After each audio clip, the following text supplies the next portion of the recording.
আচ্ছা কোনছে আল্লাহ বড় না মানুষ বড়? ধরো গাদা, তুই কার হাতে কার জোড়া দেশ?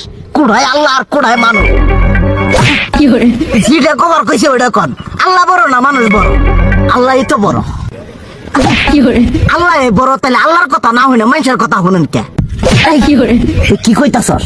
কি আর আল্লাহর কথা মানে না মানুষের কথা মানে? হ্যাঁ, কি আর মানুষের কথা শুনেন তাই না? আমনে যে ওই দিনকে ডায়াবেটিসের রোগ নিয়ে যে হাসপাতালে গেলেন, ডাক্তার আপনার কত কিছু খাবার না করলো, সব কিছু না খাই এখন চলতেছেন। তাহলে আল্লাহ যে আপনারে কইছে যে হারাম খাবার না, সুদ খাবার না, কই আপনি তো কাম কাজ বাদ দিয়ে এলাকার মধ্যে টাকা পয়সা না গায়ে খালি ওইলে দিয়েই খান, নিজেরা টেও হালাল ভাবে কামাই করেন না, ওই সুদও তো না করে টাকা করে লাভ আহে ওইলে দিয়ে দিয়ে চলেন আর পেটা বড় বানাইছেন। শুনেন একটা কথা কই, হারামের কোনোদিন আরাম নাই।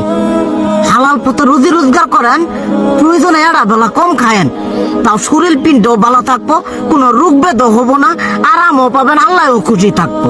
তুই আমার এইভাবে বুঝাবি আগে কইলি না কে? আসলে এই বিষয়টা তো আমি কখনো মাথায় এইভাবে নিইনি যে আমাদের কখনো ডাক্তার নিষেধ করলে ঠিকই আমরা নিষেধ মানি, কিন্তু উপর আল্লাহ যে কত কিছু নিষেধ করে দিয়ে সেটা মানি না। আর এই যে হারাম পথে টিয়া পয়সা কামাই করতেছেন, শরীরের মধ্যে দুনিয়া রোগ বেত হয়েছে, দেখা যাইতেছে যা টিয়া হারাম পথে কামাই করতেছেন তার তো বেশি টিয়া মনে করেন জ্বলে যাইতেছে গা বেশি। আজকের পর থেকে আমি আর এই হারাম সুদ খামো না, আমি হালাল পথে চলবো, হালাল টাকা পয়সা ইনকাম করবো। এতে করে যদি একবেলা কমও খাইতে হয় তবুও খামো, তবু আমি আর এই হারাম পথে চলবো না। আচ্ছা ঠিক আছে।